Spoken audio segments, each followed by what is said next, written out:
Hello, hello, hello, hello, everybody. Hi, how you doing? Thank you for stopping by. Hello, Kingsbury Craft, and hello, Robin. How are you? And also, hello to everybody out there in YouTube land and Facebook land. Thank you for stopping by. Do appreciate it. I know that some of you won't come in. Hopefully, more people will come in. Uh, just come on in and join the chat. We have fun. Join the chat. Come on in.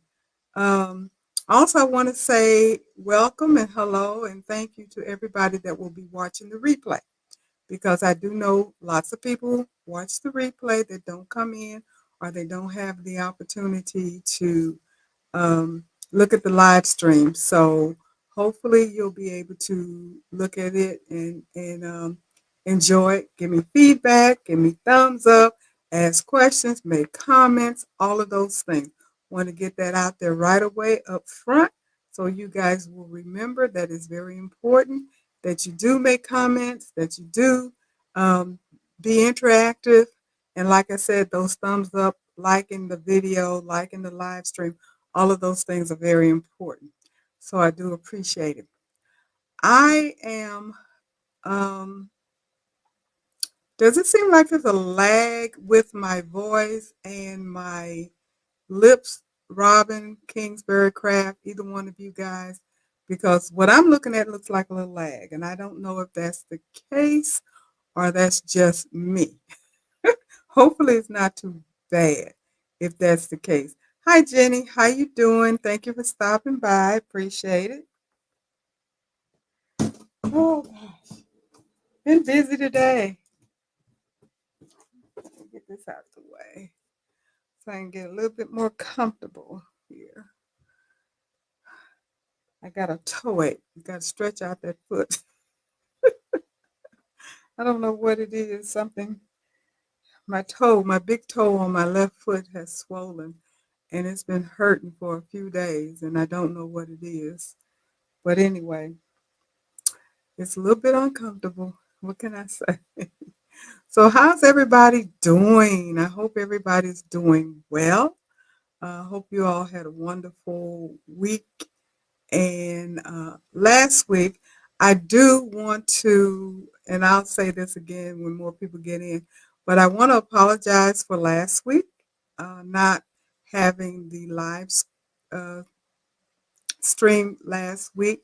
But hopefully, you all got the message stating that I was watching the DNC. I had to look at it, so um, thank you for understanding. And as I mentioned, I was going to be back this week, so hopefully, you guys got the message, and more people will be coming in. Hi, Carol. How are you? You're here for a few minutes. Got to go hang out with your sister. Yes.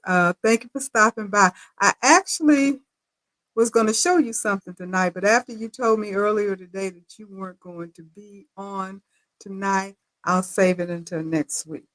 But I had a little surprise for you. Anyway, you have fun with your sister. Thank you for stopping by and saying hi. And I am definitely going to um, show your wonderful work tonight so you'll get a chance to see it on the replay, see how it all looks in living color. But anyway, thank you for stopping by, Carol. I do appreciate it. And like I said, have fun tonight. Don't worry about it. You can always catch me later, as you know. Um, so, want to wait, as you know, a few more minutes, get a few more people in here because I want to make sure that everybody's going to get a chance to um, see the and I meant to have this up, and I'm going to put it up. Okay, there we go. Pull that out. Hi, Deborah. Hi, Marlene. Hi, Marilyn. How you doing? Thank you for stopping by. Hadn't seen you in a minute, or maybe I just forgot. But anyway, I do appreciate you guys stopping in. Hi, 2011 Miss Mac. Thank you for stopping by. And you said you watched the DNC and you was on vacation. Yep, There you go. You on vacation?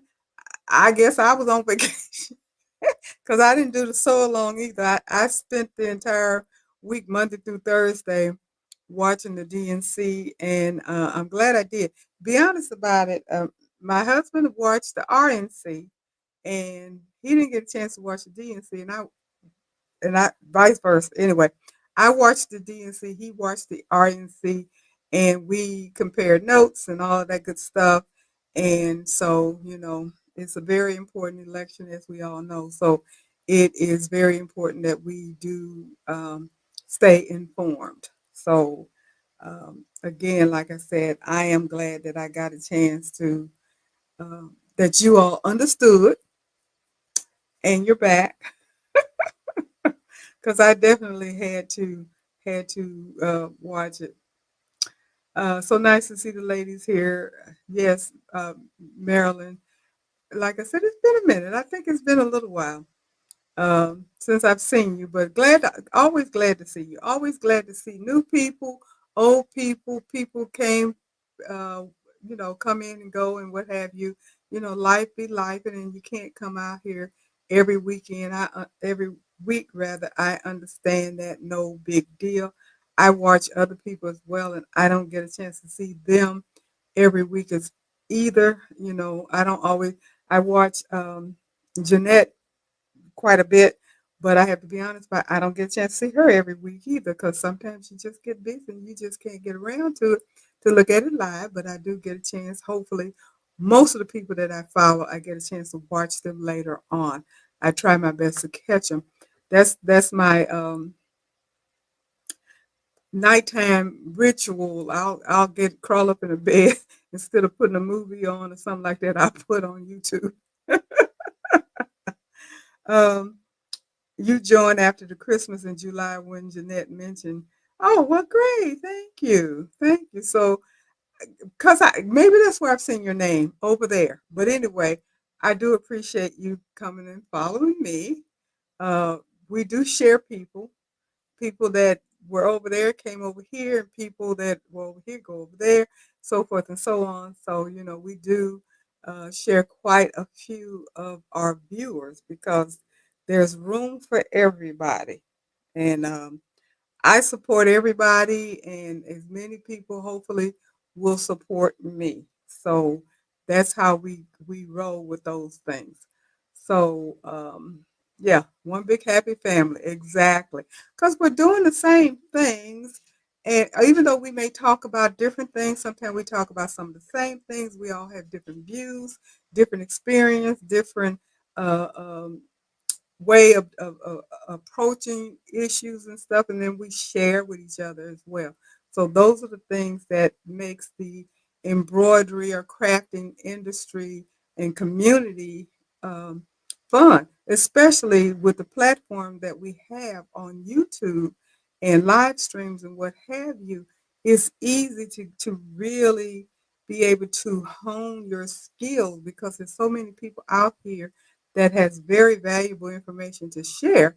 And with that being, out there available for all of us to tap into, we can definitely grow and become much better crafters, embroiderers, quilters, um, sublimation, rhinestones, whatever else, crochet and knitting, all of those sewing, all of those things that all of us do.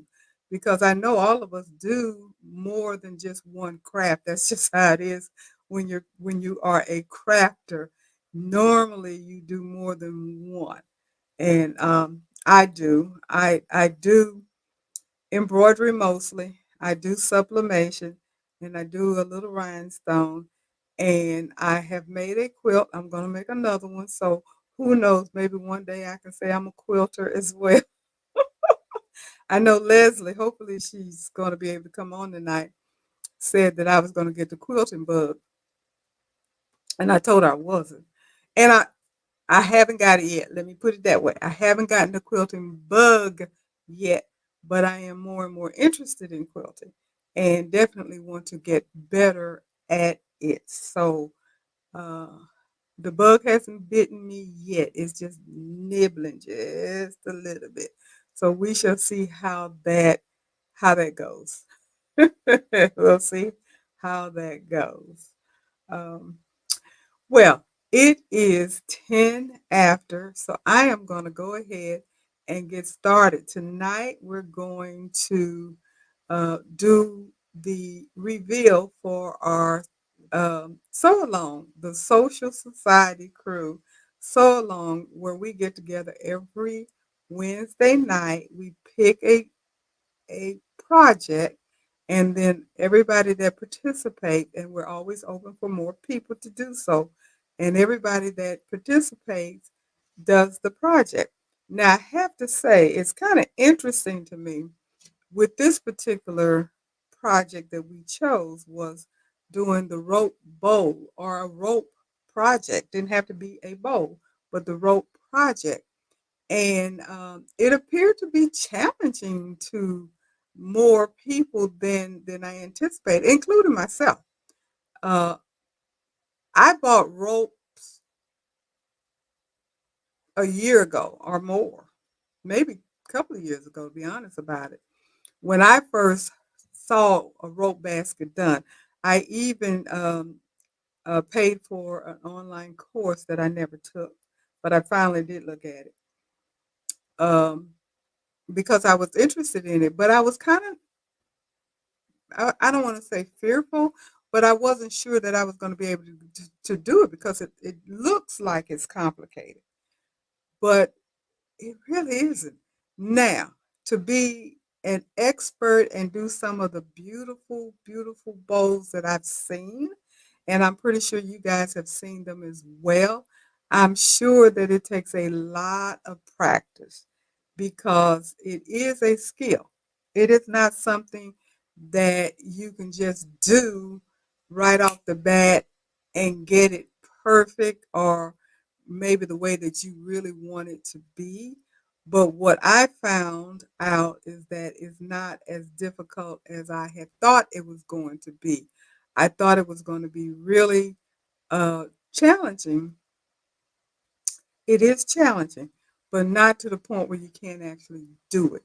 So I'm going to show you what we've done, and then hopefully we can talk about how um, what your experiences are with doing rope bowls. So I have several pictures to show. Now, everybody did not do a bowl or a rope project. I think it's about 10 of us or so that actually are regular participants for the sew along. And I think it was only, what, four of us that actually did it. And Carol, I don't know if Carol's still on here. She did some beautiful bowls that she told me about, and I asked her if she didn't mind sharing that tonight as well, even though she's not a part of the sew along. But she got the bug, and she told me that it's addictive, and I can understand that because when you see her bowls, and when I saw the pictures of the bowls, they are absolutely gorgeous. And so I'm going to go ahead and get started with them. And I may have to put them up again because I'm trying to wait, but I don't want to wait too long because I don't know if people are going to be able to hop in or not. So let me go ahead and get started with what we have. So the Social Society Crew Sew Along Rowboat and Projects Reveal. And the reason I have and projects because some things that were done are not necessarily bowls, but they are nice. And it is the effort that counts. And like I said, I think we did pretty good. So I'm going to start off first with you, Robin. Now, these are the bowls that Robin did. And I remember the first night that we actually started on the bowls.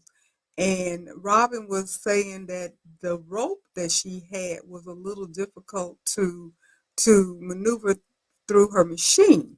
And so the first two in the front, if I'm not mistaken, are the first ones that she did. Of course, the one that is a coaster, that's the very first one that she did. And then she was able to come keep working at it, and she got the cute little bowl that she made, and she's putting her little wonder clips in and everything. And then the bows on the back is what she actually eventually was able to create after she got a different type of rope, because she said the rope that she had initially was a little too stiff, I believe, Robin. If that's the case, you can chime in if I'm incorrect or whatever. Was a little too stiff, so it was a little difficult for her to manage it.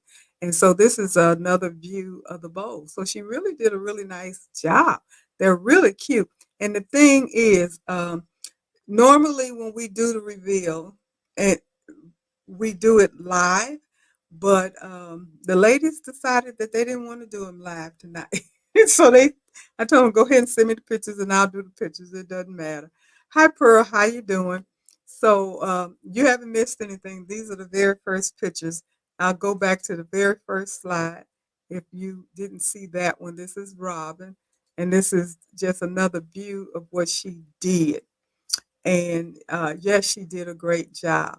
So the next one is for Becky. Now, I think Becky may not be coming on tonight. I think she's traveling or something. But anyway, this is a cute coaster that she did. And it's of a honeybee hive with a daisy. And I just love how she did. And she embroidered on the rope itself. And then this at the top with the little bee with the swirl is really, really cute. I think that is too cute. And so that is Robin. And then she did do a traditional bowl, and that's the inside of the bowl, which is really cute. And I think she said she was making this for let's see, Ladies White Down Society. Um, but anyway, it turned out really cute. I liked it a lot. And that's Becky's Becky's bowl. So the next one is Leslie. Now, let me get this. Okay, there we go. Leslie embroidered inside her bowl, and it is really cute. I love that design. If I'm not mistaken, I think that comes off of Embroidery Library. So, hi Linda, how you doing? So that's Leslie bowl, one of Leslie's bowls that she did. And let me show you another one. Now, this particular bowl, and Leslie's not on here yet. Hopefully, she's coming unless she's out of town too. I can't keep up with who's coming and who's going. I know quite a few people were in the midst of traveling and what have you. It's still vacation time. But anyway, if I'm not mistaken, she is the colored rope. It's like a mesh that she inserted the rope into the mesh that she got from the Dollar Tree, if I remember her saying correctly. So as you can see, she did the different colors. So she got really creative with her bow, honey child. And this is another view of the bowl that Leslie did. Now, mind you, none of us have done bowls before, so this is our very first experience with working on bowls. So let me show you what else Leslie did. See, sometimes I have these overachievers in the group. We don't know who's going to do what or how they're going to do it, but when they get started, it gets to be a little addictive sometimes, and they just go full steam ahead. So look at what Leslie did. Isn't that cute? That is reindeers. Now, she got this design from Smart Needle. We talked about that, I believe, the last week that I was on here talking about different sites for unique projects and what have you. And Smart Needle was one of the places that I mentioned. So these are reindeer coasters, and they have that design on Smart Needles. And this is done with ropes, and then of course she did put the design on it. Also, that comes from Smart Needle. And then look at the mug rug she did. Again, these designs come from Smart Needles. So, like I said, Leslie really got into it and she did a really wonderful, wonderful job. And so, one more. These are also, if I'm not mistaken, oval mug rugs with the fringes on the edge of them. They're either mug rugs or coasters. She will have to correct me if I'm wrong, but I think that's what it is. And Marlene, you said, do you do that on a single needle machine? And yes, Leslie did outdo herself. She really did. You remember, Robin, when we first started, she Leslie fooled us with a bowl that she had purchased. It was so pretty, and we were oohing and ahhing. She said she got it from Target. But anyway, I guess that was her inspiration. But back to your question, Marlene, I'm thinking she did this on a single needle machine. I know Robin did hers on a single needle machine, and I'm pretty sure. Well, matter of fact, I think we all did them on single needle machines. The embroidery part, for me, was done on my 10 needle. But anyway, as far as the roping part, yes, all of that is done on the single needle machine. I'm not sure that can be done on, matter of fact, I'm positive you can't do it on a multi needle machine, not the actual bowl creation. Now, these particular ones that Leslie did, the ones that are flat that she got from Smart Needle, I don't know. If she comes on tonight, then we'll ask her. Now, this is Carol. If Carol is still on here, I know she popped in and said that she had to leave early, but she had told me that she had done some bowls, and I asked her if she didn't mind sharing it and showing us, sending me the pictures so I can show them, even though she's not part of our sew along. But look at this. This is just absolutely gorgeous. And you really can't, I can't see it, I can't see it in person. I haven't seen it in person, but the picture, and this is a smaller picture, unfortunately, because I tried to make them bigger and I was having pixelating problems and all of that kind of stuff, so I had to make them smaller to work. That's one reason why I asked to get pictures early so I can have time to deal with them and fuss with them and everything to make sure that they're going to show up on the slides on the live feed.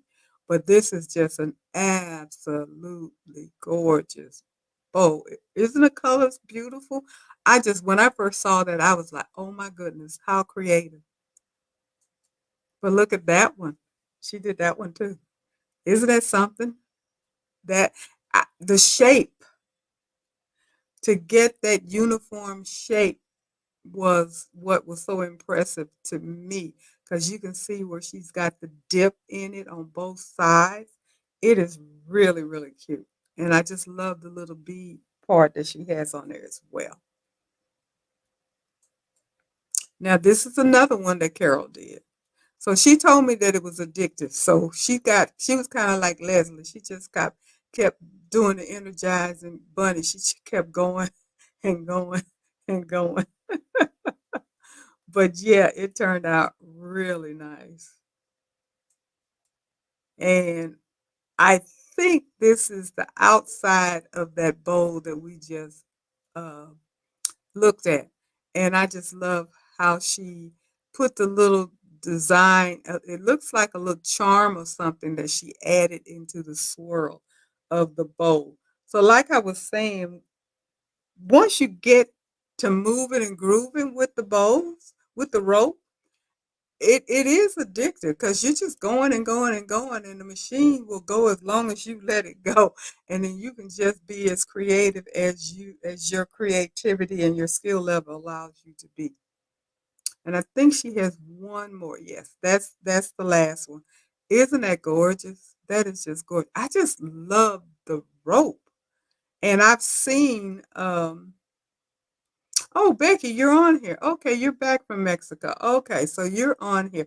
And I don't know if Leslie is still out or not, but I showed your bowl. I don't know if you got a chance to see it. But I've already shown you both. I can show it again because it is kind of early, and I probably will replay this a little later after I talk about something else, and then I'll show it again for the people that come in late, so everybody get a chance to see everybody's bowls. So those are all the ones that Carol did, and that's gorgeous. Now this one that's coming up is Marina. Now Marina is moving tomorrow. She did this bowl a while back, actually, before any of us did a bowl. And she showed that, and I guess that's when I really got the I want to do a bowl bug. And I did ask her if it was okay if I showed her. She didn't get back to me, so hopefully she won't get mad that I decided to show it because it was just too beautiful not to share. But this is her first try at making a bowl, and she was brave enough to try and make the heart-shaped bowl, and it came out absolutely gorgeous. Now, she didn't stitch in the inside. What she did the design, and then I believe she told me she glued it in, and then she did the roping around it. So but anyway, that just gives you another idea of what you can do with these bows, with these um, rope designs. So you can be as creative as you want to. So this is Marina's bow, and I think she saw a tutorial or something on YouTube, and then she just followed with it, and she was able to do the bow. Now this is me. This is now I have to tell you, this is after making what, three flops. I was able to come up with one that looked decent that I was happy with. And I stitched on the inside of it. I embroidered it, and somebody was asking if it was done on the single needle machine.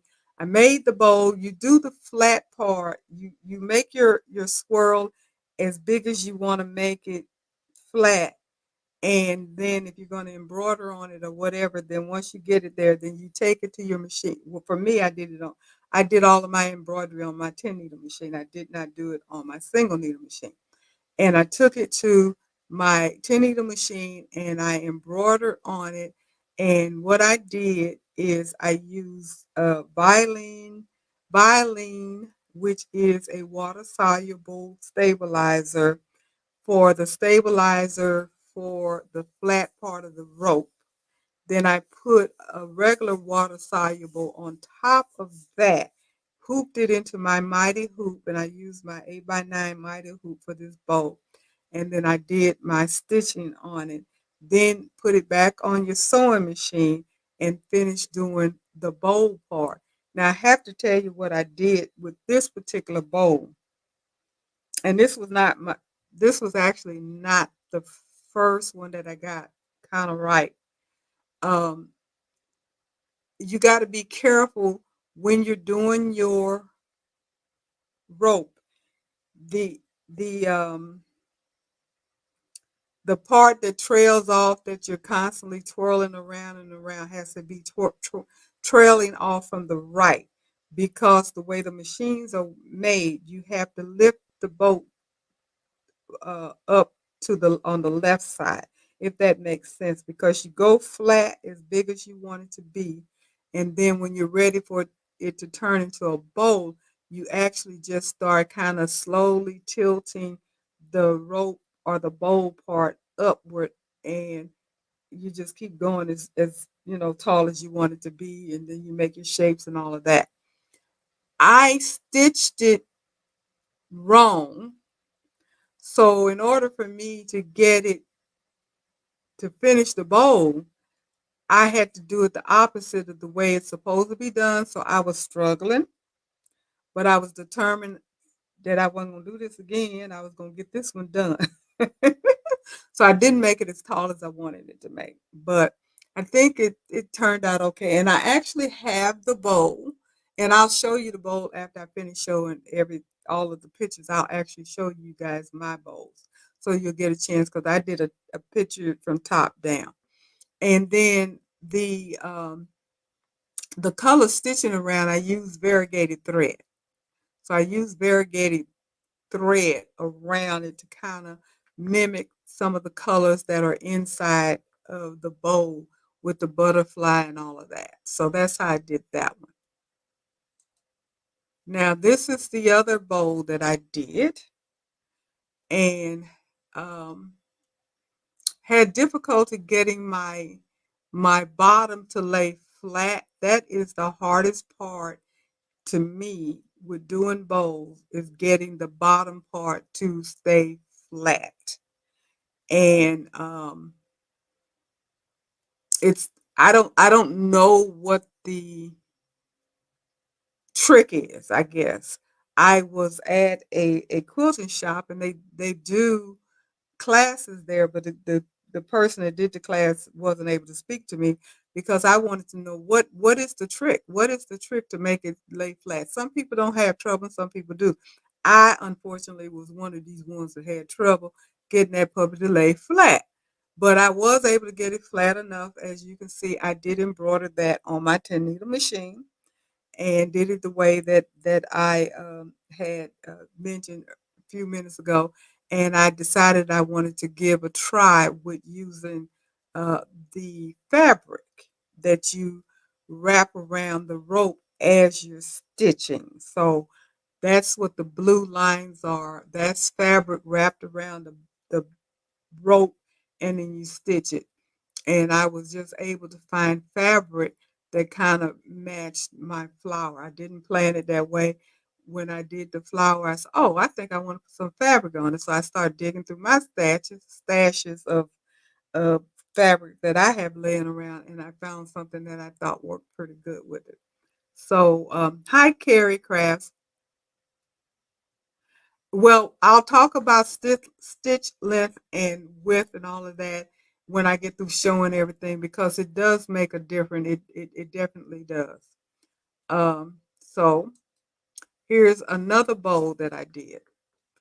And this particular bowl, what I decided to do this time was to actually stitch on a piece of canvas and then sew it into the bottom of the bowl, and then I finished the bowl. And as you can see, I put handles on both sides, and I also used yellow fabric to make that fabric around the thread. And I didn't want to make the bowl too big, so I just kind of did a little bit of that. So that was that particular bowl. And one more. You know, it's addictive. I'm telling you, it's addictive. I wanted to give my hand at trying to make an oval bowl. So I said, I'm going to try this. I'm going to see if I can do an oval bowl. I was too nervous to try the hard. I wanted to, and I still might try the hard. But I had other things that I had to do because I said, I can't keep fooling around with these bowls. I got to do something else. But I did try the oval bowl. So this is my rendition of an oval bowl. And again, I did stitch the design directly onto the rope on my 10 needle machine. And then I finished the bowl and put the little uh, fabric around the rope. But I'm not done. So I did one more thing. Um, I got this idea from something I saw on Facebook. I made a clock, and it's a working clock. And so I had some extra rope left over, and I just kept going around and around and around. It was too much to make a coaster with, or I probably could have made a couple of coasters, but it was not enough to make a placemat. So I said, okay, what am I gonna do with this round circle of rope. So I decided to it make a clock out of it. So that was my creative moment right there. And I actually did see a clock on Facebook that somebody made out of rope. So that's where I got the idea from. And again, I stitched directly onto the rope, and I put the mechanism, as I call the guts, the clock guts and all of that stuff in, uh, drill a hole and so forth and so on. And I have the clock here, and I'm going to show you the clock. And I'm going to tell you more about my bowl and my experience. And then Carrie Craft will talk about uh, length of the tension and the stitches and what have you. So that is all of the bows that we did. And so it was a lot of fun. And if you guys have not done a bow before, you really need to give it a try.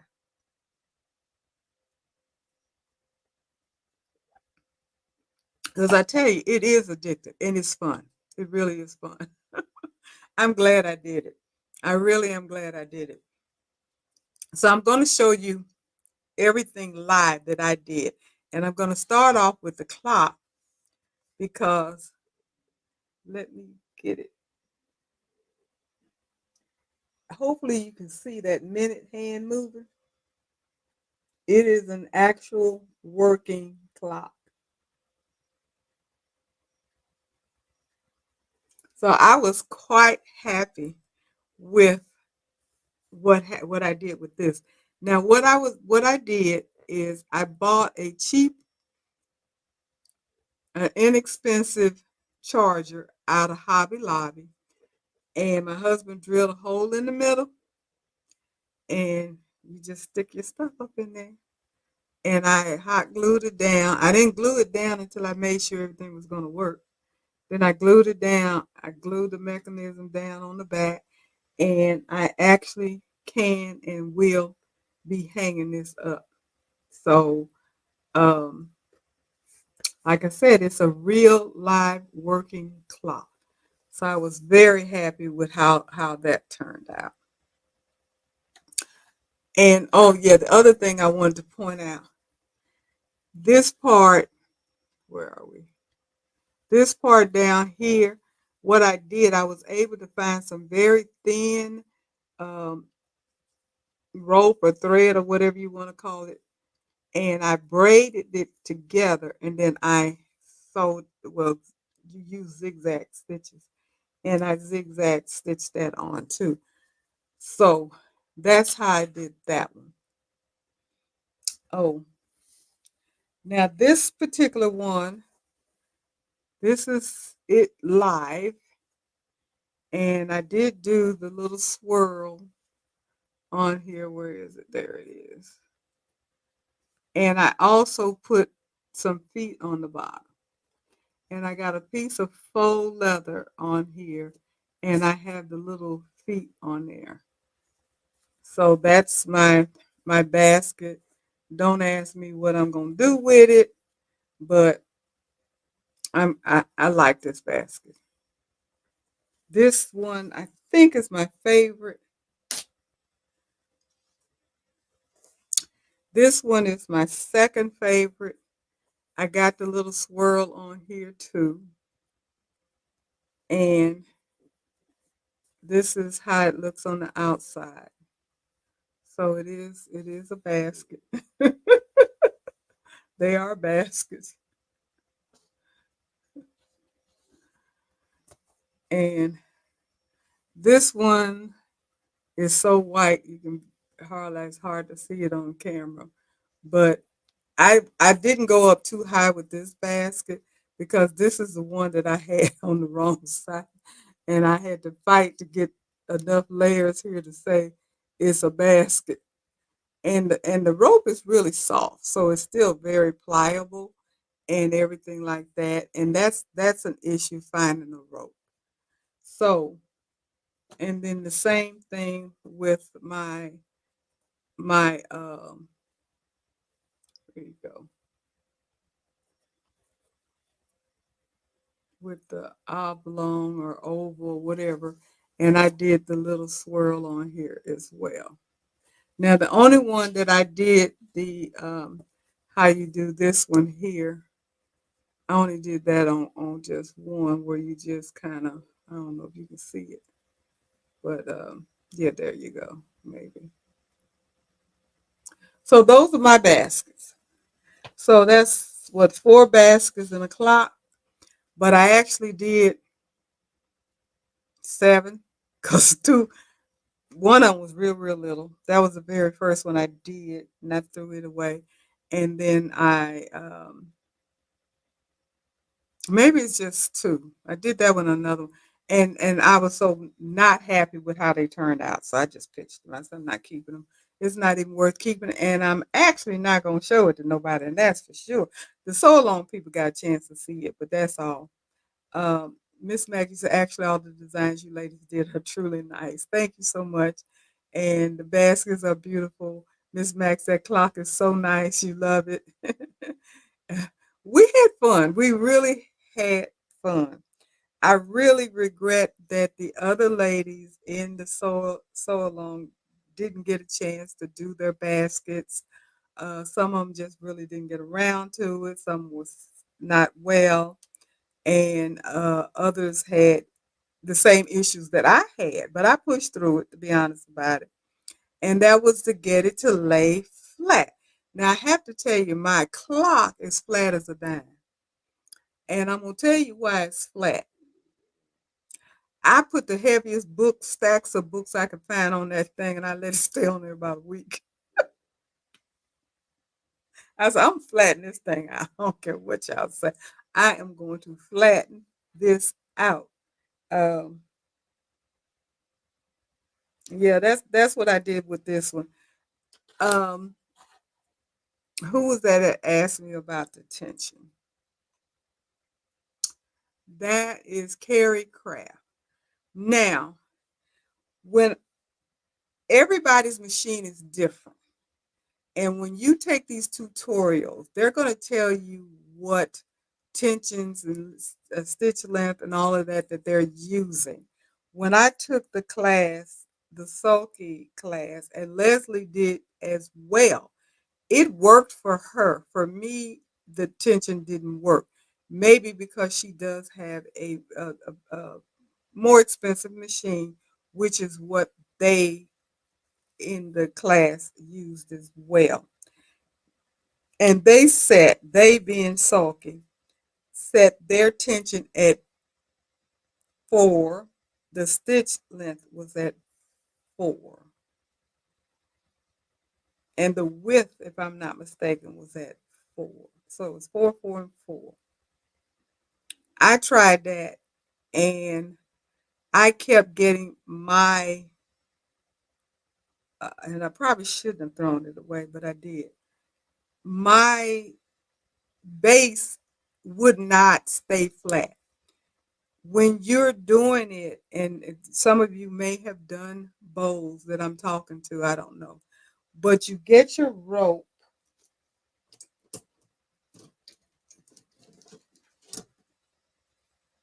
And yes, I do have rope. I got more rope. I just didn't do a thing with it yet. Um, if I can pull it out.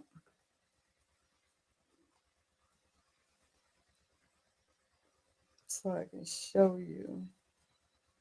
Want to show you when you get your, here you go. When you get your rope, you just start taking it and making a real tight circle with it on your machine, on your single needle machine. And you keep going and going and going and going and going. And I don't have this tight like it should be, but this is how you do it. And I don't know if you can see this or not. Maybe if I put it in my hand, you can see how I'm trying to make a circle. This black thing is the tape on the end of it. But you keep making a swirl. And they say when it gets to be about 2.5 inches in diameter, then you make a crisscross before you actually start it to go. And so that didn't work for me. This part, my swirl kept wanting to start into a bowl instantly.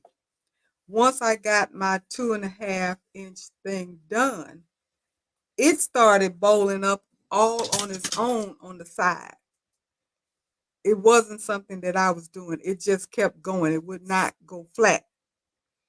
And that's why I ended up doing so many different tries. I got to the point where I'd make a little bitty bowl like that and cut it off, throw it away, do another one, cut it off, what have you. Then light bulb went off. So why are you throwing this away? Cutting it off, just rip the thread out and start all over again because I'm wasting a rope. But nonetheless, I kept trying and trying and trying. That didn't work. So what I ended up doing, and then you do have to make sure that you are putting the pressure on there and make it flat as well, because it will bowl up on you. What I ended up doing, instead of just doing the crisscross, I just went across it, up and down, side to side, horizontal, vertically, crisscross, and everything across the bottom part. After doing about 4 inch diameter, to try to see if I could get it to stay flat, and then I can continue to swirl. That worked better, but it wasn't 100% because that's what I did with this particular bowl. And you may not be able to tell it, but it is not 100% flat. And I did everything I could. I even ironed it, tried to iron it flat. I did everything, books, iron, what have you, trying to get it flat. And, it just did not work seamlessly. But I refused to give up. And I was finally able, as you can see, to make some leeway with this bowl thing. Now, what I did do was adjust my attention because I started looking at other tutorials and seeing what other people were doing, and some people had uh, their width and you're using zigzag stitches. In case I didn't mention it, it's zigzag. It's so zigzag. Their zigzag length was 6 inches. Their width was 6 inches. Their tension was 4.5 to 5. Some even 6. It just depends upon who you watched. So what that meant to me was you got to do what works for you with your machine, because again, every machine is different. So if and when you decide to do it, make sure that you keep that in mind, that even though the tutorial may tell you to do this or do that, try that. If that doesn't work, then adjust your tension. Either it's too loose, too tight, whatever, to see if you can get it to stay flat. And I still don't know if I got mine adjusted the way it should be because, like I said, I literally was putting books and stuff on mine and doing all kinds of sewing and everything to make it flat because I was tired of playing with it and I wanted to get me a bowl done. And that's the real reason that I was doing it. So, and as I had mentioned to the ladies, the most challenging part and most difficult part for me for making the bowl was to get the base flat. Once you're able to accomplish that and get the base flat, then as far as building up your wall and stuff like that, that part is easy. It's simple. Even if you miss some stitches and stuff, which you may, slow your machine down, don't go too fast, all of those kinds of things, so you can pay attention and all of that. But you can always go back because you're just doing zigzag stitches, and they do tell you to use, thread. Like if it's white, white. If it's,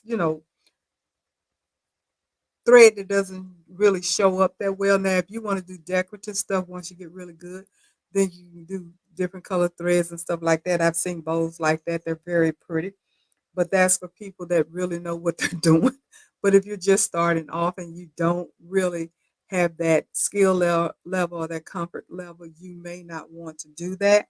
You may want to just use matching thread and for your bobbin and your top, which is a good thing that most of the, well, you can get colored rope as you can see, but most of the rope is white or light cream. So that's easy to make sure you have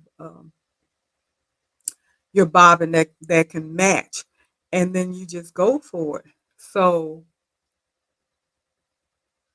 Robin, you say you use a tension of 4, stitch length 2 for the beginning, and then 4, and then a width of 6. And you sew the zigzag X in the very beginning after 1 inch. Okay. And see, I did the zigzag X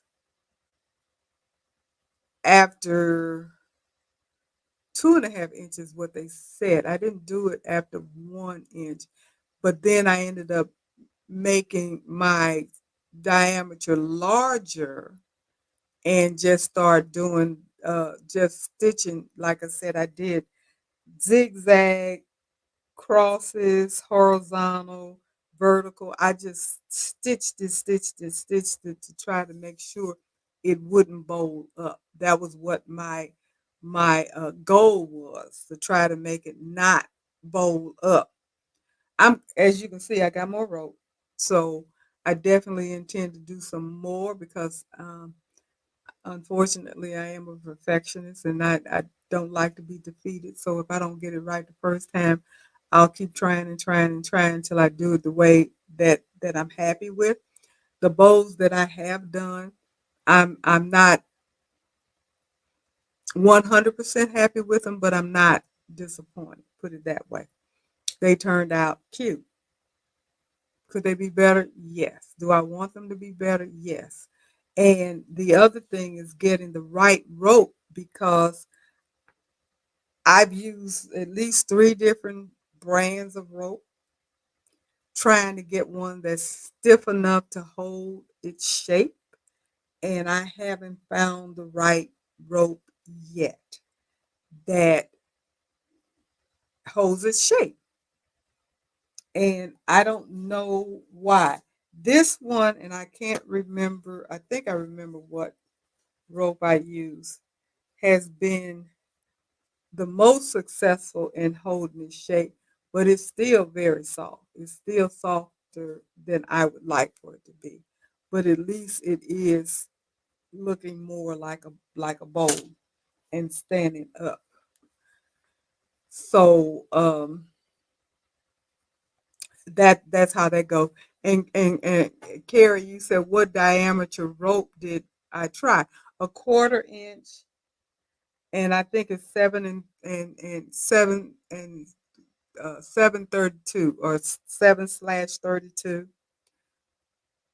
I think those were the diameters that I used. I'm pretty sure that's what it was, because I saved my packages, but I don't have them anywhere near me because I wanted to know. But I know a 1/4 inch and the 7/32 is what I know. I know those are two that I did use.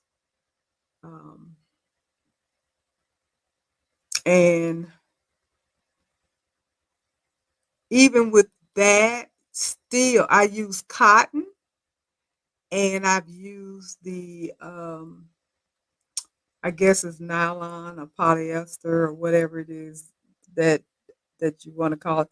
Got a big 200 feet um, of rope out of this, the ones that are really white. This rope came out of Lowe's, and I can't remember. It's what they sell. If you ever go to Lowe's, you'll see it. But it was 200 feet for $20, $22, 20 something, right at that mark. Whereas this, I believe, is the one that Marina told me about that she did her. This is the clothesline brand, I think is what it's called, or home edition clothesline, something like that, off of Amazon. What she used to make her heart with, and that's what this is. But again, it's very soft. This one, yeah, this one came from, yeah, the other three bowls came from that 200 feet worth of 200 feet worth of rope, and I still have a little of that left. You can imagine. Um, but yeah, I bought at least three different types of rope or three different brands of rope, trying to figure out how to get the one that's going to work. And like I said, I did go to this shop and I asked them about their rope that they were using for their class because they had their demos sitting out that they had made. And one was a little firmer than the other, but they both were standing up and they both looked very nice. And they were made from two different brands of rope. One was a Kimberbell brand and one was Gypsy. Now, I saw Gypsy brand on Amazon um, the other day, the same day that I went out there, which was Saturday, I believe it was. Was it Saturday? It was Saturday, I believe it was. And they have that is in my cart. I didn't get it, but it's in my cart. And they had the Kimberbell rope. Now the Gypsy rope was a little smaller, and the bowls seemed to be a little more sturdy.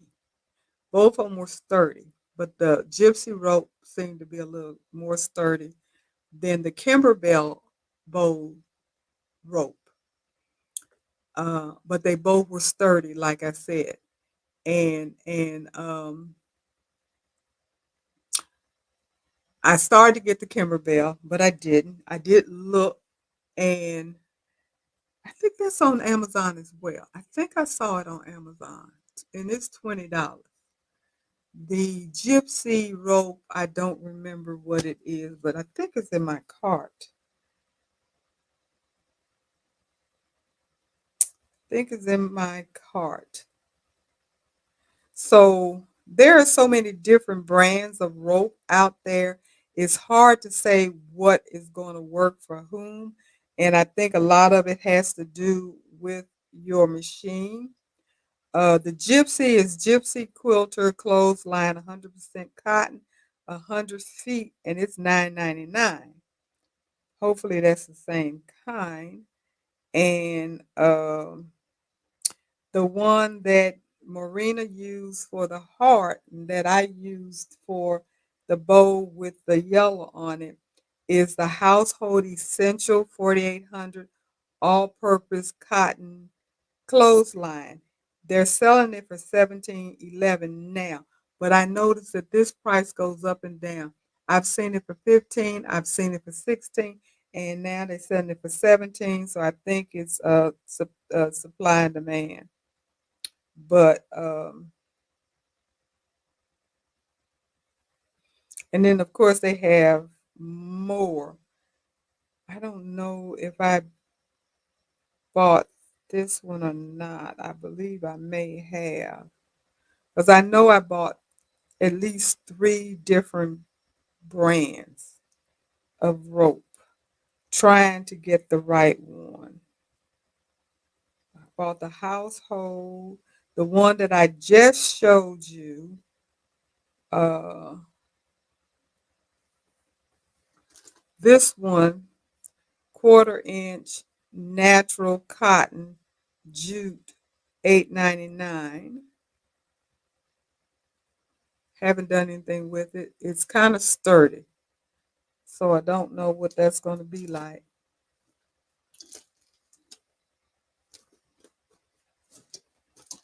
I think I got one. I got some. I got this. Might be going back to to Hobby Lobby. I saw this one and I got it because of the color mostly, But this one I got out of Hobby Lobby. And this is Bonnie Craft cord. It is 6 millimeters, 100 yard, and it's $9.99. Don't know if I'm gonna keep it. Don't know what's gonna happen with that one, but I got it because I like the color of it. Yes, I did get addicted. Okay, so that's the ones that I got off of Amazon, and then like I said, I bought one um, out of Lowe's, but I have yet to get anything that I'm 100% happy with. What can I say? Has anybody on here, did I break a needle? No, I didn't break a needle. Uh, it didn't use a massive amount of bobbin, which I was surprised. I used my SE 1900. I know I didn't have any problem with my machine at all. Um, you do need to make sure that you watch your bobbin area and brush it out and keep it clean because you're getting lint, and you need to make sure that's clean. But I didn't break a needle at all.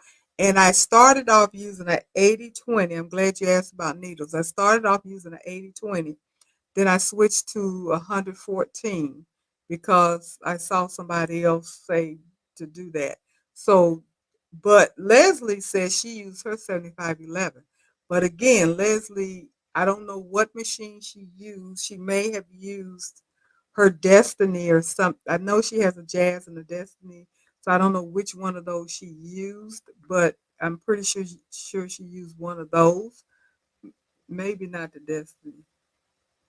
But anyway, she said she used 7511 needle for all of her projects. So she didn't even go up to a bigger needle, but it was advised that you use a bigger needle, like at least a 80/12 or bigger.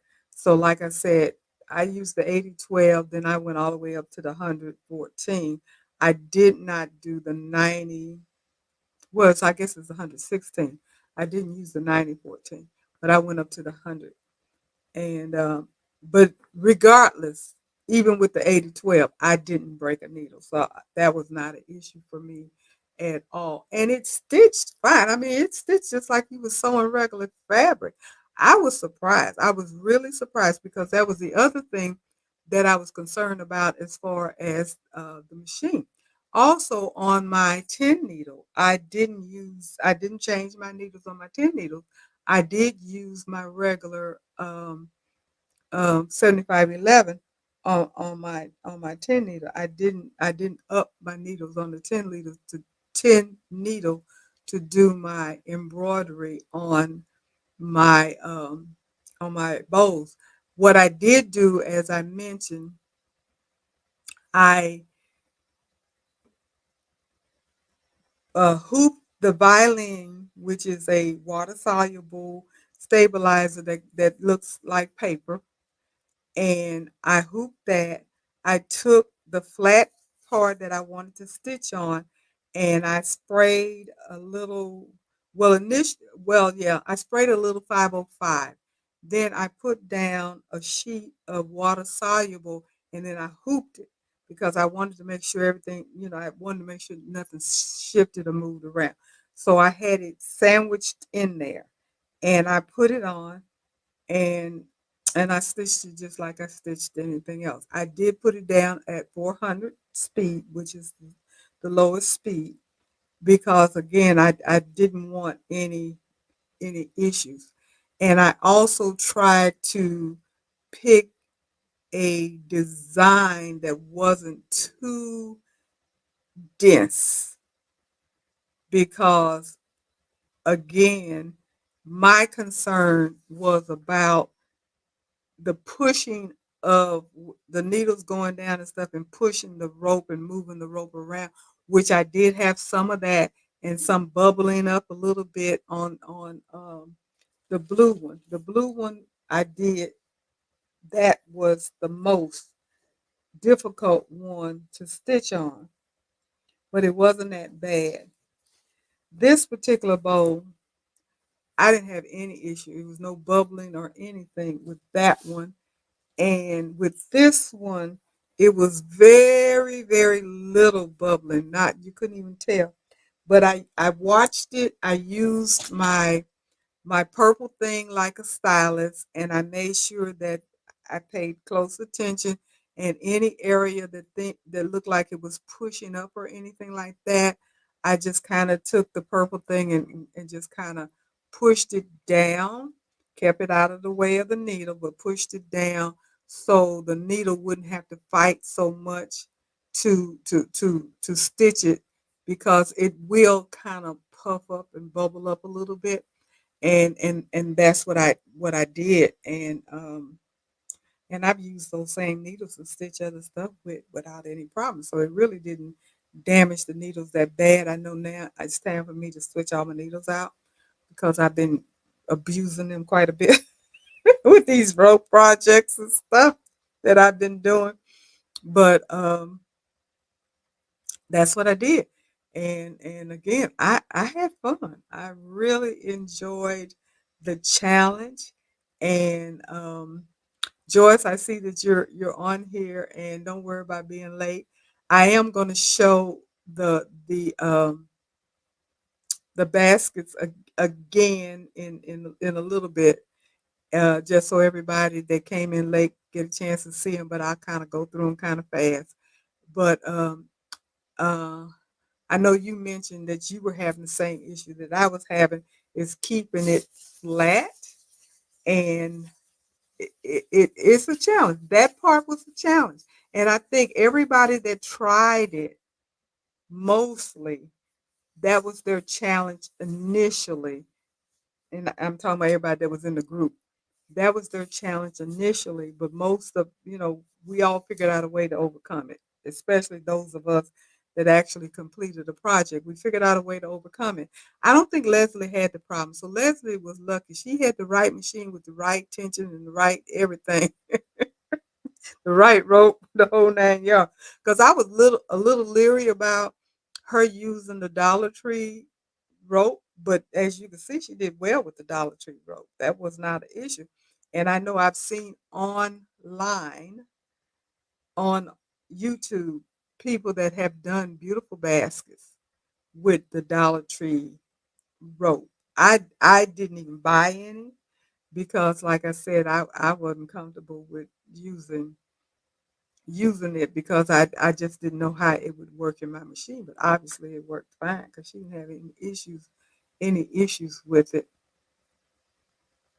So as I was asking, has anybody else had any uh even tried to do the rope bows or anything like that?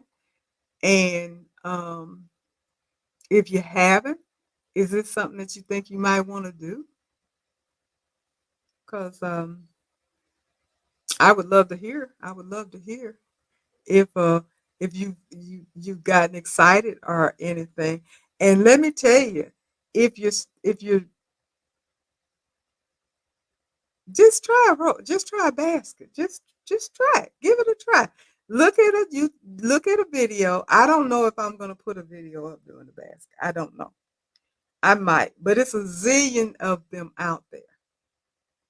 So whether I put one up or not, you definitely can find a zillion tutorials on how to do a rope basket. There's plenty of them out there. And just give it a try, because you'll be surprised. You will surprise yourself as to how easy it is, if you can figure out how to make it lay flat to get the base that you want. So it'll actually be a bowl, because you need to have some kind of diameter of, to be a bowl. It's got to be a certain, some kind of size. If you can figure out how to do that, going up the side, the wall, that part is easy. That part is not hard at all. That's the part I was the most worried about, and it turned out to be easier than the part of getting it to stay flat. And Pearl, you said you've done a few before, but have never tried the embroidery on them. Okay, well, give that a try because I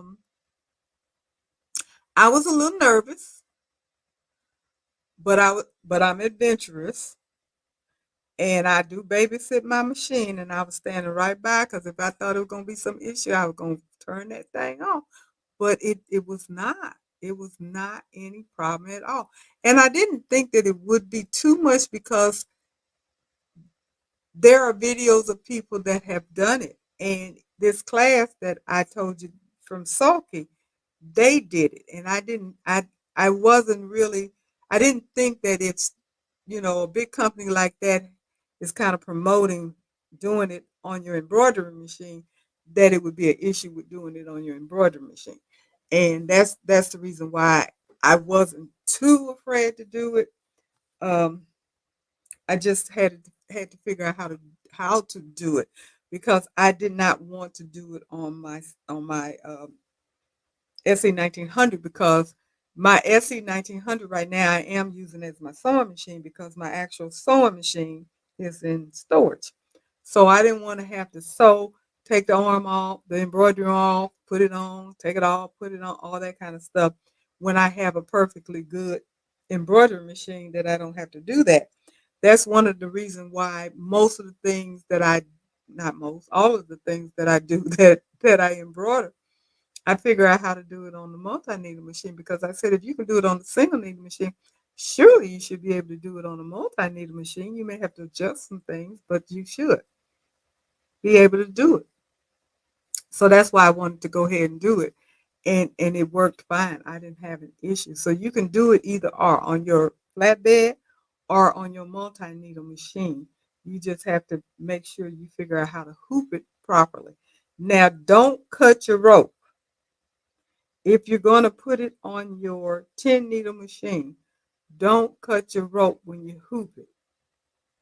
Even on your single needle machine, when you're hooping it, don't cut your rope. You got to, if you do it on your single needle machine, you're going to have to float it because you're not going to be able to put the top down on it.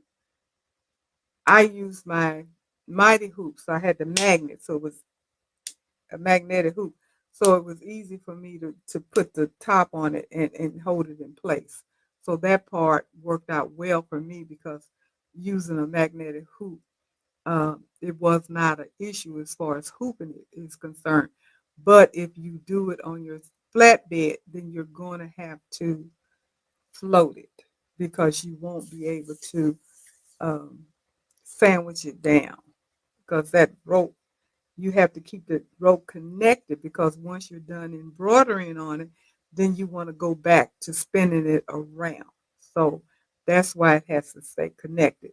And you have to do your embroidery or whatever you're going to do to the bottom of it before you build your wall up. Because once you build the wall up, you're not going to be able to get down there to the flat part and do anything. Even with this one, where I actually did this on cloth and then sewed it down. I did this with before putting the wall up because you got to sew it down. Now you can glue it, and if you're going to glue it down, then that's not an issue. You can put this in once you're done with the bowl. But if you're going to stitch it down, which is what I did because I stitched this and the back part, like I said, I put faux leather back here, and I don't know, it's kind of hard to see. Maybe you can see it a little bit here. I put the faux leather on. So I had the faux leather, I got the faux leather on the back, and then I wanted to put my what they call the feet. I wanted to put the feet on because when you put this on, you don't want the attachment to show. So I had to do all of this while it was still just a round circle and then build up my wall. So that's how I did that. And Joyce, you said you're determined to try it again. I think my rope was too soft. I'm going to the Dollar Tree rope and a heavier clothesline. Yeah, you know, The rope could be too soft. I don't know what rope you used. Um, I did have a rope that I bought, like I mentioned earlier. I bought a rope, a bundle of rope, a couple of years ago when I first said I wanted to do this, and it was absolutely the wrong rope. I knew when I sat down and did the first twist on it, I said, "Oh, this ain't the right stuff. I can't do nothing with this," because it wasn't holding anybody's shape. I couldn't even twirl it around. It was so soft. It wasn't holding any kind of shape. And I knew right then and there that that rope wasn't gonna work. So you can get rope that is a little bit too soft. Um, and I don't that's one reason why I might be taking this one back because I'm not sure if this is going to be too soft or not. And kind of hard to tell, really. It's kind of hard to tell. But this one, the white rope, is very soft. As you can see, you can just take this and ball it up. It's that soft. It it's very, very soft. And the oval was easier than I thought it was going to be. It was a little challenging because of the throat area of my machine is not that wide. So when you're going the long way and you got to twirl it long, I kept having to flip it up to get it underneath and bring it around. So that was a little challenging for me. And that's one reason why it's not any higher than it is because I was tired of that nonsense. Like enough of this. This will do. This will do.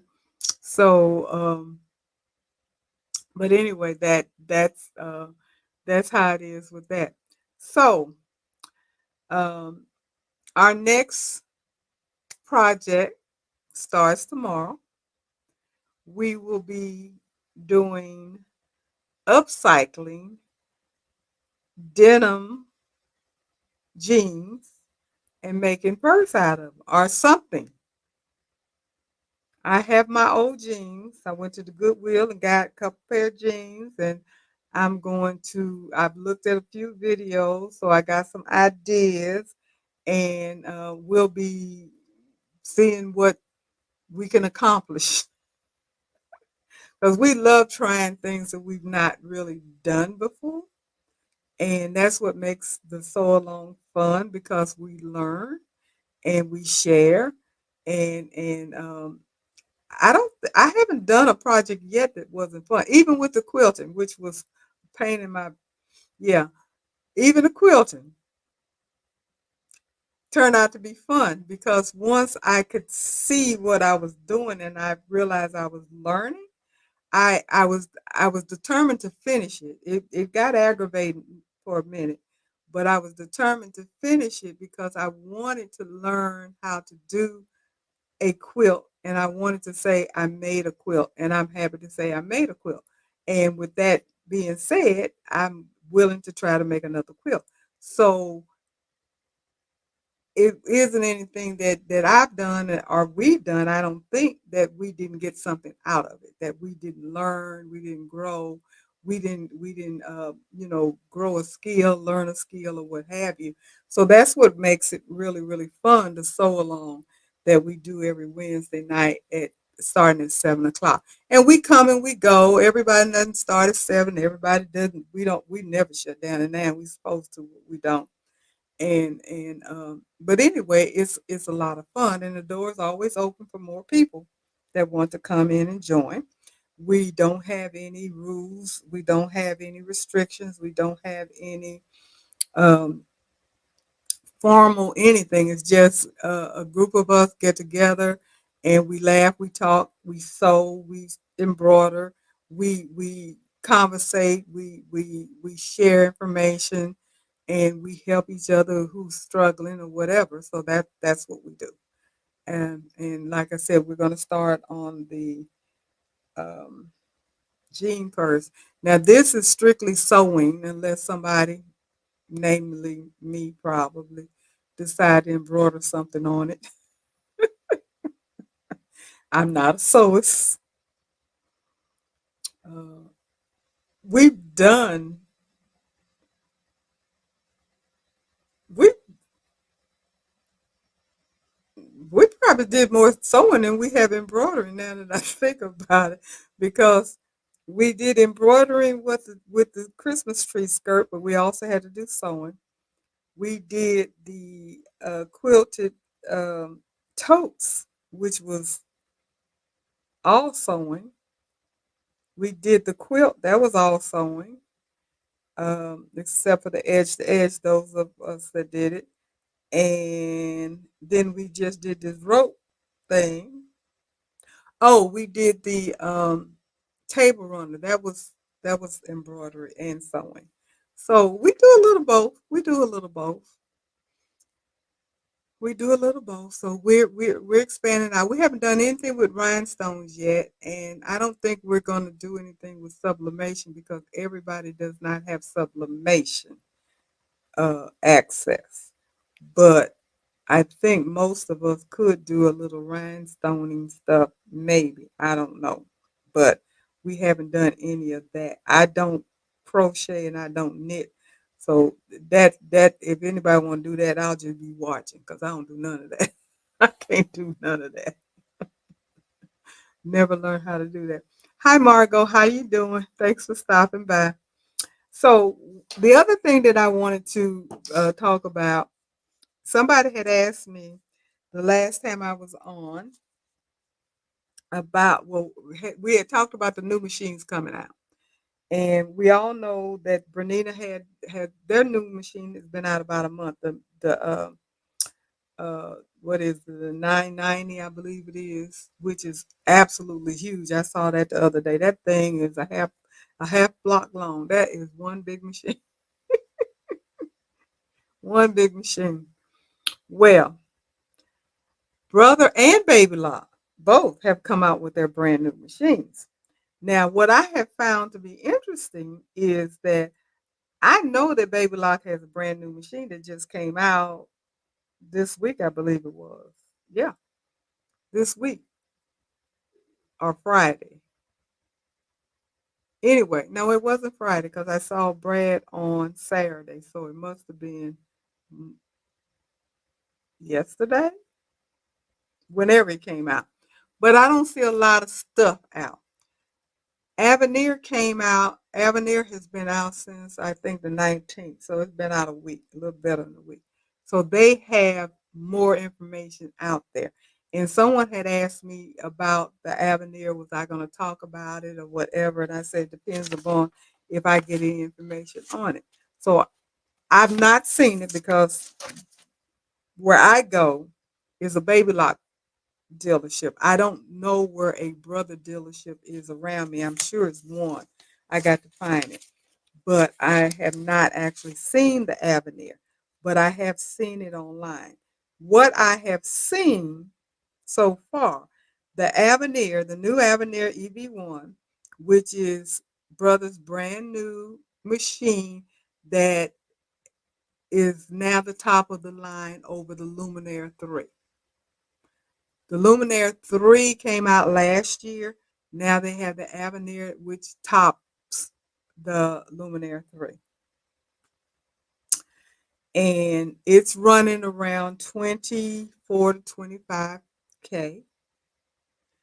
But you have to check with your dealer, see if there's a deal, bundles, all of that good stuff. Anybody that wants to get one, if anybody has one, let me know so you can talk about it because I'd like to know what you think about it.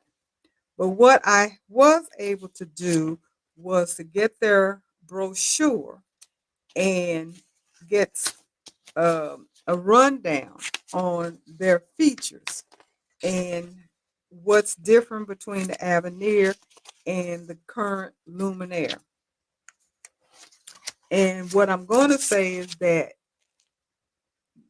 I would venture to say, if not everything, 90% of the stuff that is new with the Avenir is also new with the new Baby Lock, which is the Baby Lock Radiance. So they both are out now. Don't know what the Radiance is running for, but being a Baby Lock, I would venture to say it'll be a tad bit more expensive than the Avenir, maybe by $1,000 probably.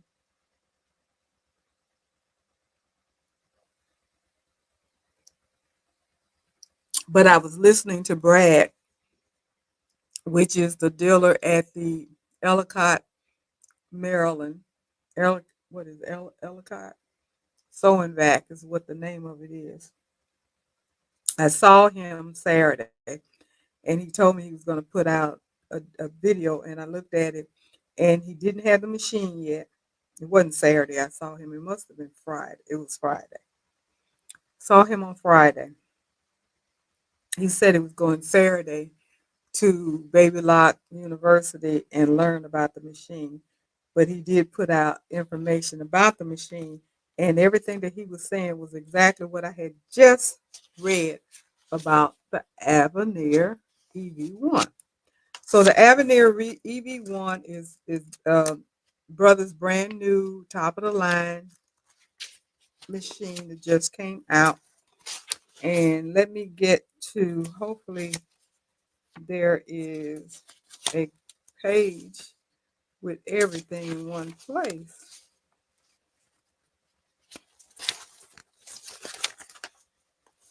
but it isn't. I thought it was. So they asked me, "You want to download the brochure?" I did. And the brochure does not tell you what I read online, everything. But anyway, let me go through here. The Avenir throat plate is 14 by 1, so it has a very large throat plate, which is the area where you could put the quilt and all of that stuff in there. So that makes it very quilt friendly if you want to quilt. One thing that I found, and if you know anything about the Luminaire, and I know there are people here that have the Luminaire, so if you know what about the Luminaire, their projector is what made me just want to have a Luminaire so bad. Well, let me tell you about the Avenir. The old one, I think, is 3 by 5 projector. The new one, Avenir, their projector screen, which is, if you can see this picture, that's a picture of the projector onto the screen. So it projects the design onto your fabric. That is running 8 by 5, 8 inches by 5. So basically that's an inch larger than a 5 by 7 hoop. So that gives you an idea of how big this projecting screen is. And you also are able to do your editing where you see the stylus here, where you can do editing right there on the screen on your fabric. So that is one change in or addition in the feature. The size of the LCD screen is the same as 10.1. The hoop size is 2 inches larger than the current Luminaire. The hoop size, well, actually, is 11 and 5/8, which is an inch larger horizontally, and 11 and 5/8 by 18 and a quarter. The regular Luminaire is 10 and 5/8 by 16. The Avenir EV1 is 11 and 5/8 by 18 and a quarter inch. So it's even larger. It's huge. It is huge. Um,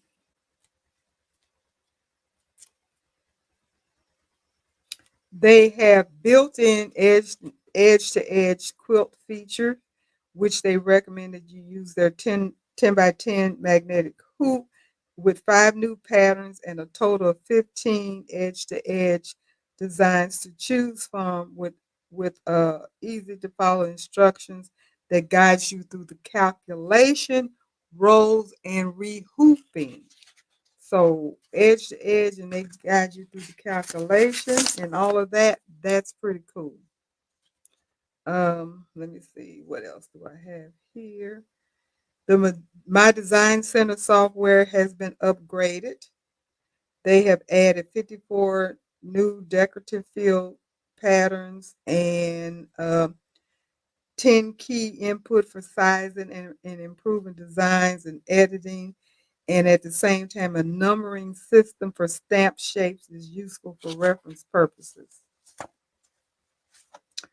They talk about the Art Spira. Okay, we talked about Art Spira before.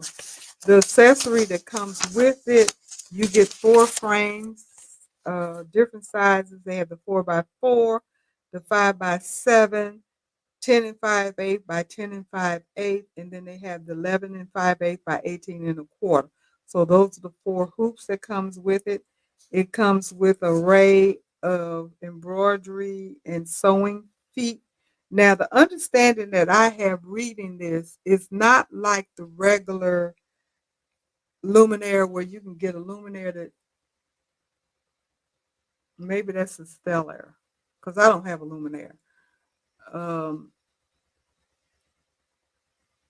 the luminaire machines, the luminaire 3, is that a sewing and embroidery machine? Because with Stellar, I know they have either sewing and embroidery. But anyway, with this particular machine, you have sewing and embroidery all in one. So I'm assuming that's how the Luminaire 3 is. I guess, I don't know. You don't have an either or. It's always a combo machine, I'm assuming. But anyway, they have arranged, the Avenir has a range of sewing and embroidery feet. You get a quilting foot. You get a free motion Elko quilting foot. You get a free motion open toe quilting foot. You get your 1/4 inch piecing foot, buttonhole foot, and then you get a compact multiple digital dual feed foot. You get a zigzag foot and an embroidery couching foot. So those are the feet that come with the machine. Of course, they have tons of stuff you can buy.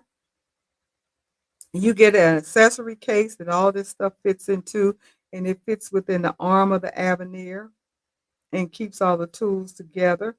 And then there's an advanced input, which is a durable coating and plastic guide, which ensures smooth feeding and alignment of fabric combined with the expanded projection area, and the ISR, which is intelligent stitch regulator.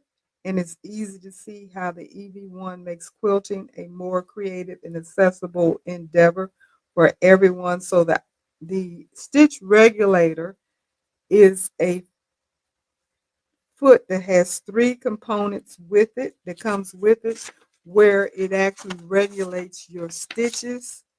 It keeps all the stitch lengths even. It adjusts the needle timing to match the speed of the fabric as it feeds through the machine.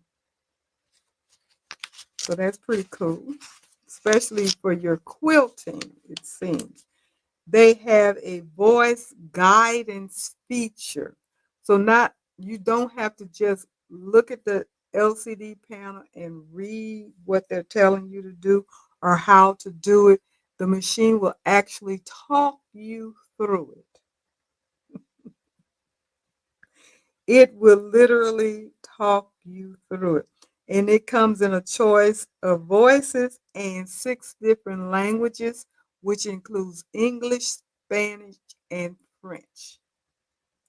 So it has an elevated stitch vision technology, which we talked about, the 8x5 projection, powerful LED lighting, edge-to-edge, large touchscreen, 217 Disney characters. Um, what else?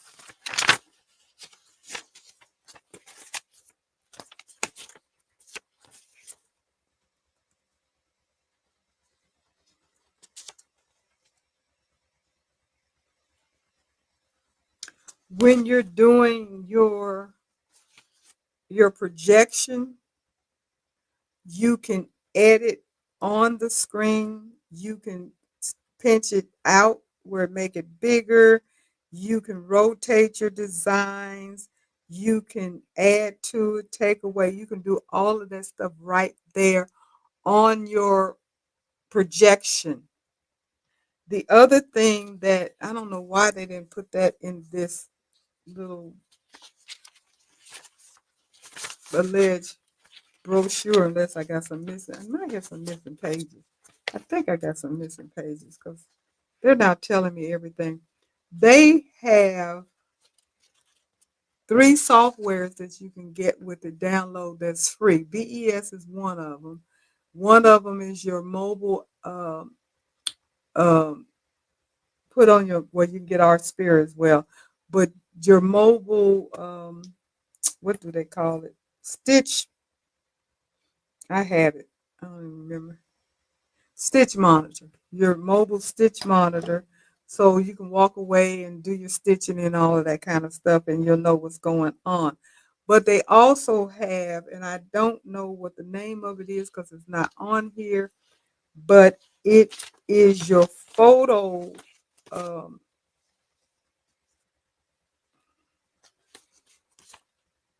the ability to take your phone, a picture off of your phone, and send it directly to your embroidery machine, and the embroidery machine will stitch it out. It's the AI. It's similar to the Art Spirit AI that I talked about a few weeks ago, but it's much better. It will capture a picture off your phone, send it wirelessly to the machine. The machine will auto digitize it, and you are able to stitch that out. It's their photo stitch something or another. I forgot the name of it. And it's not on here. Crazy, which is crazy. Why wouldn't they put that on here? I must have some pages missing. That's all I can say because I know it was some more stuff. But it does that. Um, which I think is just fantastic. It makes this machine sound like a dream, a charm, something that you would really want to get. And the unfortunate thing about it is it costs $1 zillion. And by the time it comes down to affordability, they'll be coming out with a brand new one with some more stuff on it that you want to get. Because they keep getting better and better and better and better. Um, but it does seem like a wonderful machine. Jenny, you said you did get a chance to see it. Okay, all righty. You said you got a chance to see the Avenir at the All Brands Academy this past Friday and Saturday. Got to meet brother educator Jerry Granada, and he demonstrated the features on it. It's a powerful point on it in a PowerPoint, and it's awesome. Yes, I can see that. And you're asking which machine is that, and the answer is the Avenir EV1. Miss Mac, it is Brother's brand new top of the line single needle embroidery machine, which is it tops the Luminaire. The Luminaire is going night night. No, it's not. They're going to still sell it for until they discontinue it. And I would not be surprised if it doesn't get discontinued next year. I wouldn't be surprised. But anyway, um, it is their brand new spank, brand new, wonderful, awesome, you name it, it is it machine that Brother just launched. And it runs the manufacturer's suggested retail price is $39.99. If you get the limited edition, if I'm not mistaken, it's $24,999. But anywhere between $24,000 and $25,000, which is the going rate. I believe that's the same ballpark figure for the Bernina 990. I'm pretty sure the Baby Lock Radiance, which does all of this, same thing, is going to run maybe $1,000 more because they usually are more. And it that's what it's going to be.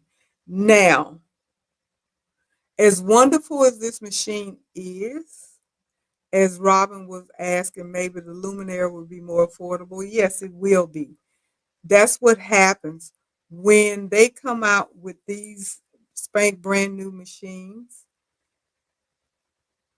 It brings the price down of the other machine. Usually. Now I did find, which I thought was kind of crazy, because SE 1900 is nowhere near the top of the line machine, and I bought my machine in 2020. It's discontinued now. 4 years later, it's discontinued. So if that tells you anything, but they came out with the SE 2000, I believe, last year, and the SE 1900 didn't go down. It didn't go down. The SE 2000 went up, but the SE 1900 did not go down.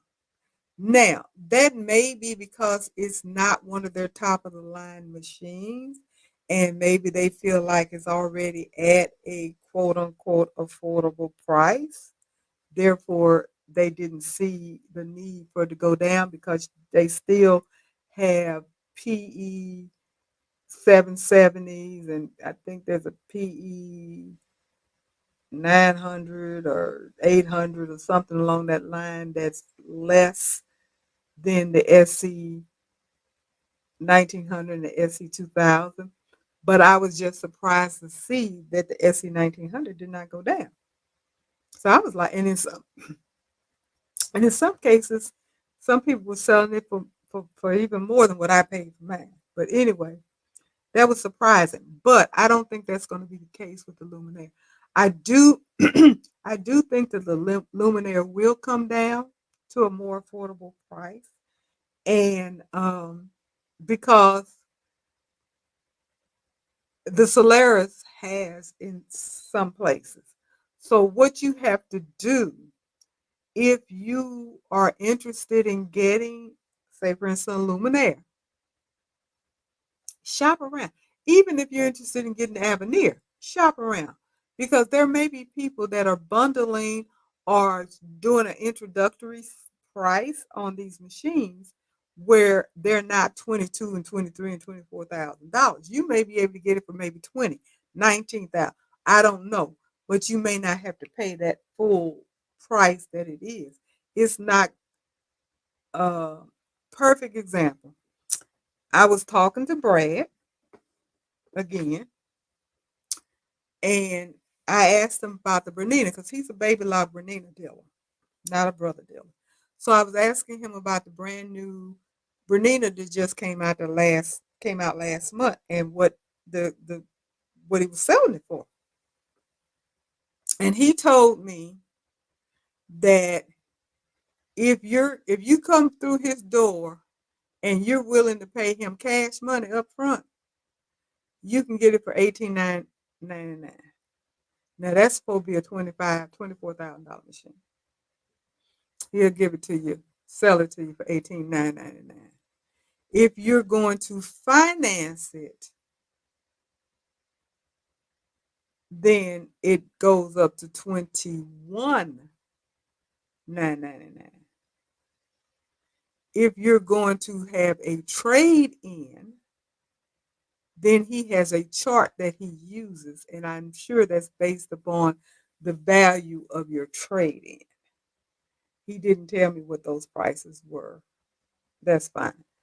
I was just being curious so I could tell you guys. And that was with the Bernina. So he's a dealership. So I said that to say, if you're going to go machine shopping for any of these high price machines, shop around and don't be afraid to go, even if you have to drive somewhere where you'll get a better deal. Because who knows, if you drive, say for instance, if you drive to Florida, Atlanta, or someplace where things are less expensive in the South than it is further north, you may save $4,000 or $5,000. You never know. That would be worth the trip. That would be worth the trip. That would be worth paying for the shipping or whatever if you can get it for save that kind of money. So that's why I'm saying shop around. Don't just take whatever they tell you.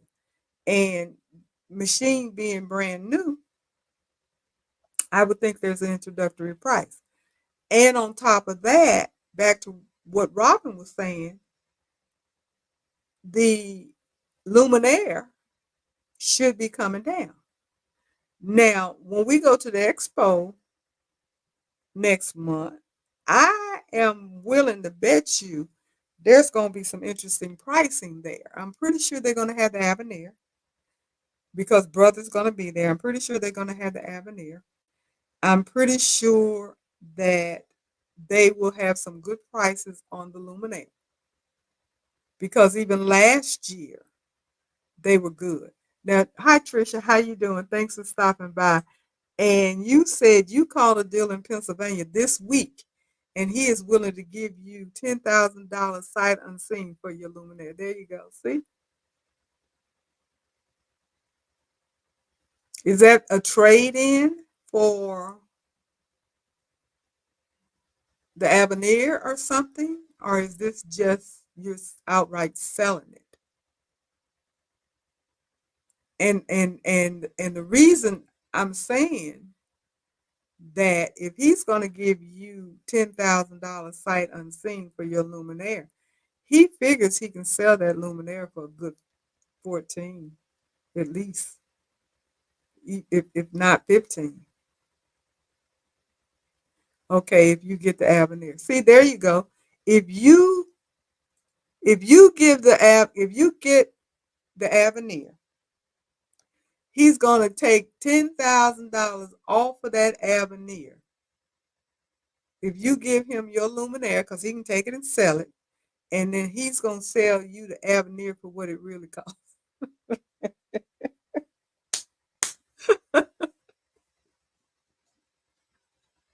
You probably be able to get it for 15 or maybe a little less. I don't know. Which, if you want to upgrade to that, that's to, girl, that sounds like a plan to me. So, hmm, I ain't mad. I ain't mad. I ain't mad. That, yeah, you're getting a very powerful machine that does a lot more than the Luminaire. I mean, the Luminaire does a lot. The Luminaire is a wonderful machine, worth buying if you can.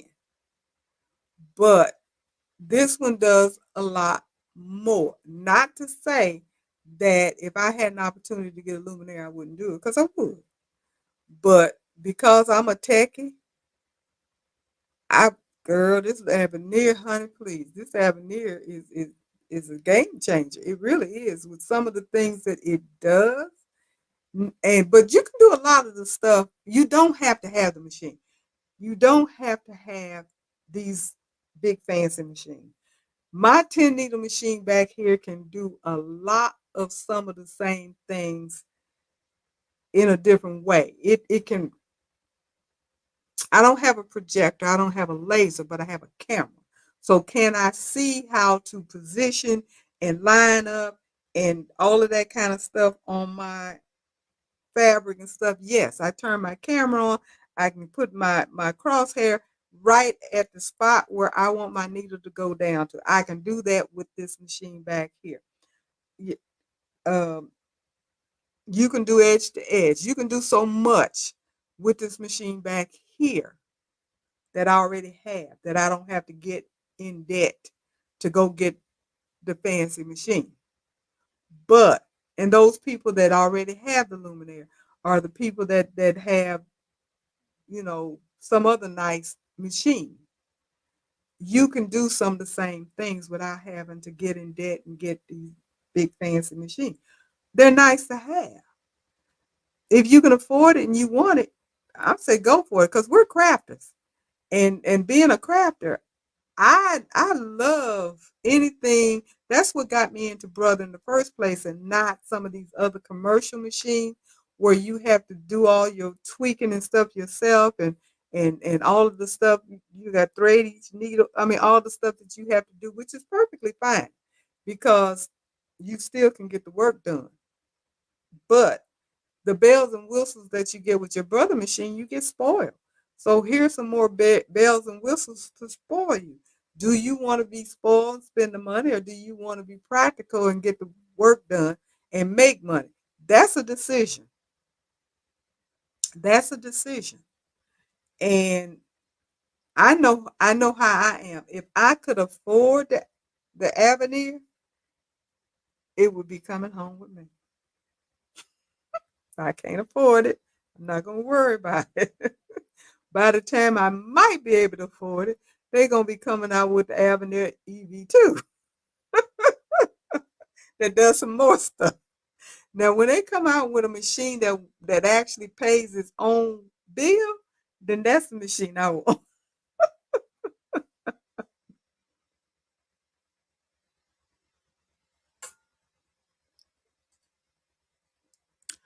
Do you think Brother might incorporate those features in the multi-needle machine? Maybe some of them. Will they come? Will they have another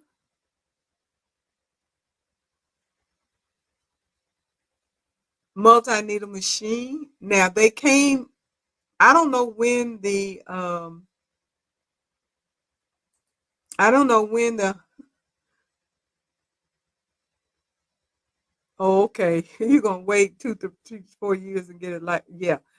That's where I'm coming from, Trisha. That's exactly where I'm coming from. Wait a few years, it's gonna come down. But like I said, by the time it comes down to where we want to pay for it, they're going to have something that's even better than this one. Can't keep up. You can't keep up. That's just the way it is. They don't let you keep up. They just get the technology gets better and better and better. But the other thing you have to keep in mind,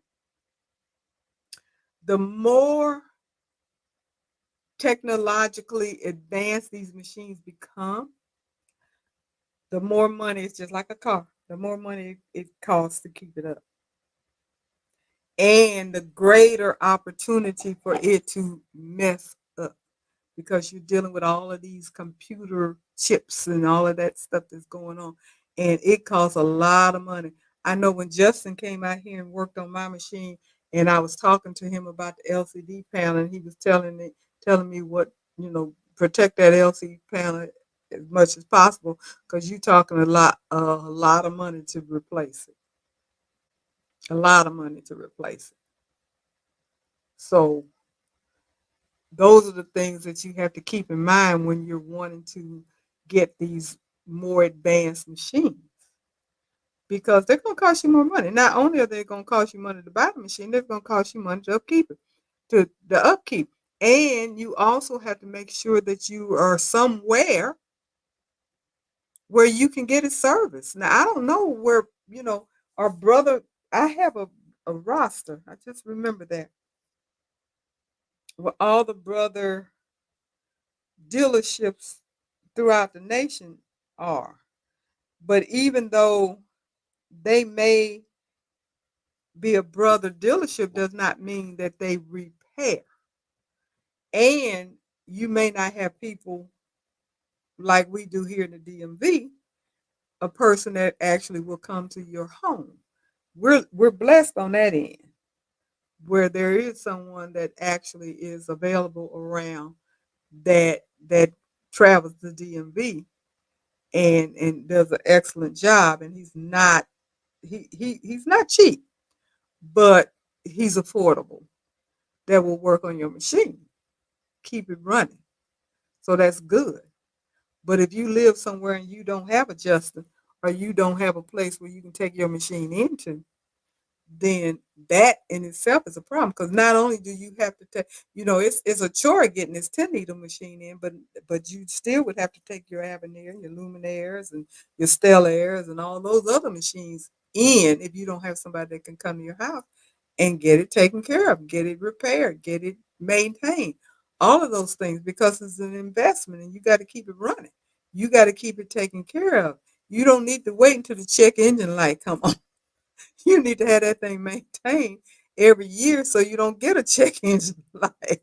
And so that's money. And as these machines become more technical, then you got to see, are there people that are trained to work on them? Everybody that work on machines may not be able to work on that machine, because there's a lot of bells and whistles that need to be looked at. So those are things to think about. But I just wanted to share that because someone had asked me about it. And I said, well, it's out now. Even though I haven't gotten a chance to look at it, I did get a chance to read up on it and everything. And it is a nice machine. Would take it in a New York heartbeat. And the one thing that I did see is that Bernina 990 or whatever that is. That thing is huge. But this the new machine, and tell me if I'm wrong. Who went to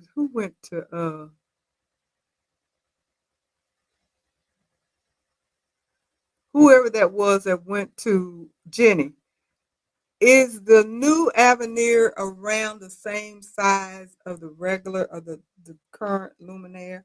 It looks like it in the photos that I've seen, which is good because the Luminaire is big enough, but that Vanina thing is huge.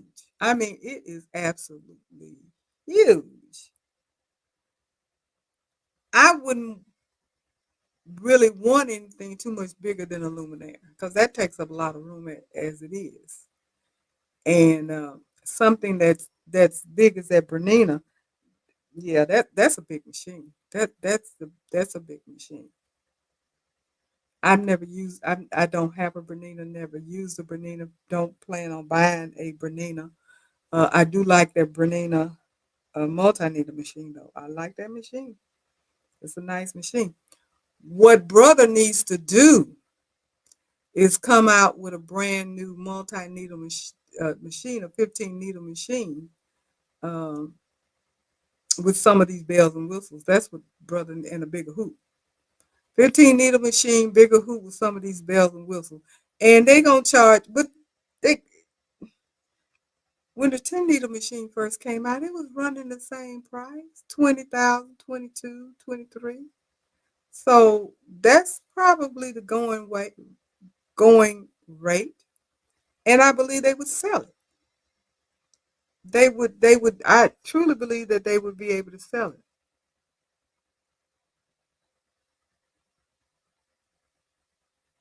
Really? The Avenir is bigger than the Luminaire, and the really? It doesn't look that way on the picture, but that's a big machine.